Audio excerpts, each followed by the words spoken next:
Hello everyone, good morning, welcome back to my channel. কেমন আছো তোমরা? আশা করি ভালো আছো।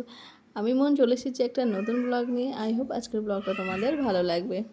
তো দেখো, আমি সকাল সকাল উঠে সমস্ত বাসি কাজ করে নিয়েছি। আর এখন ইভানকে পিডিয়াশিওর দিয়েছি দুধ দিয়ে, আর হচ্ছে প্যানকেক করে দিয়েছি ডিম কলা সুজি দিয়ে একটা প্যানকেক করে দিয়েছি। ওর সকালের হচ্ছে ব্রেকফাস্ট এটা। তারপরে চলে এলাম রান্নাঘরের দিকে। লঙ্কার বোটাগুলো ছাড়িয়ে রেখেছি দেখো।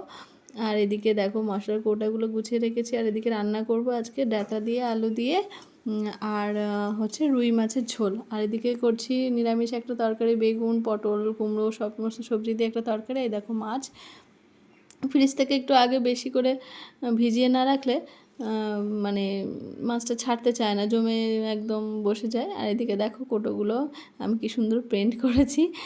অ্যাকচুয়ালি কোটোগুলোর ঢাকনাগুলো জং পড়ে গেছিলো, সেই জন্য মানে খুব খারাপ লাগছিলো দেখতে। সেই জন্য ভাবলাম যে ঢাকনাগুলো কালার করে দিই, দেখতে সুন্দর লাগবে সেই জন্য। আর এদিকে দেখো ঘরটার পরিষ্কার করা হয়ে গেছে মোটামুটি।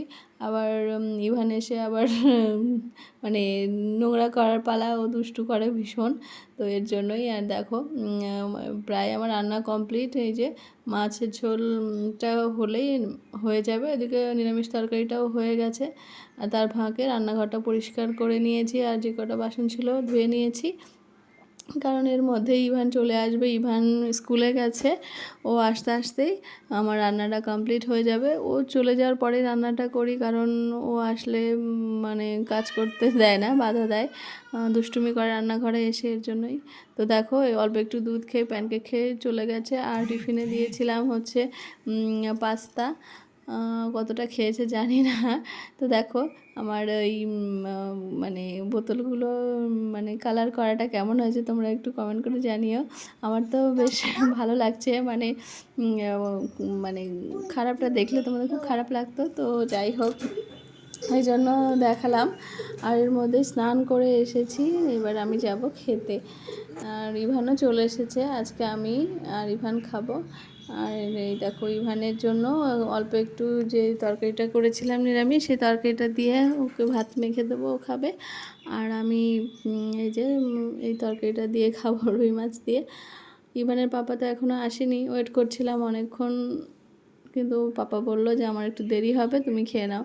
তো একা একা যাচ্ছি খেতে। খেতে তো ইচ্ছা করছে না, কী আর করবো, খেতে তো হবেই।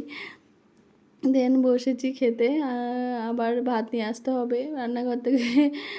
এক হাতে ফোন এক হাতে খাবার নিতে বারবার আসতে হচ্ছে আর কি। এই তো চলো যাই, খাওয়া দাওয়া করে নিই। এই যে বসেছি। তরকারিটা এরকম চচ্চড়ি তরকারি খেতে আমার ভীষণ ভালো লাগে আর কি। যাই হোক কোনোরকম খাওয়া দাওয়াটা করলাম। আর এখন বাজে সন্ধ্যা 6:30। তো একটু ফ্রেশ হয়ে গেছি। ইভান তো ওপরে রয়েছে আর আমি যাচ্ছি। তো দেখো ওপরে গিয়ে বিছানার মধ্যে বসে দুষ্টু করছে ওর ঠাকুমার সঙ্গে, আর খই খাচ্ছে। কত আদর! ওর ঠাকুমা ওকে ভীষণ ভালোবাসে। ও সবসময় প্রায় ঠাকুমার কাছেই থাকে। আর ঠাকুমা ছাড়া মানে কোনো কথাই হবে না, একটু দেখতে পেলেই মানে পাগলের মতো করে যাওয়ার জন্য আর কি। আমার কাছে আসতেই চায় না। তো যাই হোক, তারপরে ওকে নিচে কোনো রকম নিয়ে আসলাম। নিয়ে আসার পরে ওর পাপা আমিত্তি নিয়ে এসেছিলো সন্ধ্যাবেলা। আর তার আগে আমরা একটু চা খেয়ে নিয়েছি। আর ও দেখো আমিত্তি দেখেই নিজেই বসে পড়েছে, কাউকেই খেতে দেবে না আর কি। দেখো আমিত্তিগুলো খুব সুন্দর ছিল খেতে। আর ওর থেকে তো নেওয়া যায় না, কাড়াকুড়ি করে যেভাবে আর কি নেওয়া যায়। তো দেন ও সবটা খায়নি, ওর থেকে আমরা নিয়ে নিয়েছিলাম, একটু একটু খেয়েছে। মিষ্টিটা দেওয়া যায় না, দাঁতে আবার পোকা লেগেছে, এর জন্যই। দেন আমরা রাতে আর তেমন কিছু খাইনি, এই মুড়ি আর আমিত্তি দিয়ে খেয়েছি। তারপর ওকে একটু পড়াতে বসিয়েছিলাম। তো দেখো ওকে পড়াতে বসে ও ড্রয়িং করা শুরু করে দিয়েছে, আমাকেই পড়িয়ে দেয় আর কি। আমি বলছি বলে, ও বলে না। ও অ্যাপেল বানিয়ে যাচ্ছে, কলা বানিয়ে যাচ্ছে, পেন দেবেই না আমার কাছে, বললেই চেঁচাচ্ছে আর কি। তো যাই হোক, তাও বসানোর চেষ্টা করি পেনটা যাতে ধরে ঠিকঠাক। তো দেখো কাঁঠাল বানিয়েছে। তো হিজিবিজি যাই করুক, অন্তত পেনটা ধরা শিখুক, সেই জন্য আর কি বসাই। তো স্কুলেও যায়, স্কুলে গিয়ে কালারগুলো চিনেছে আর কি। আর বই দেখো, বইয়ের ওপর উঠে বসেছে, সারাদিন দুষ্টুমি দুষ্টুমি করতে থাকে আর কি। যাই হোক, খেলার ছলে ওকে একটু পড়াশোনার মধ্যে ঢুকিয়ে রেখেছি। তো চলো আজকের ব্লগটা এখানেই শেষ করছি। তোমরা ভালো থেকো। Good night, tata.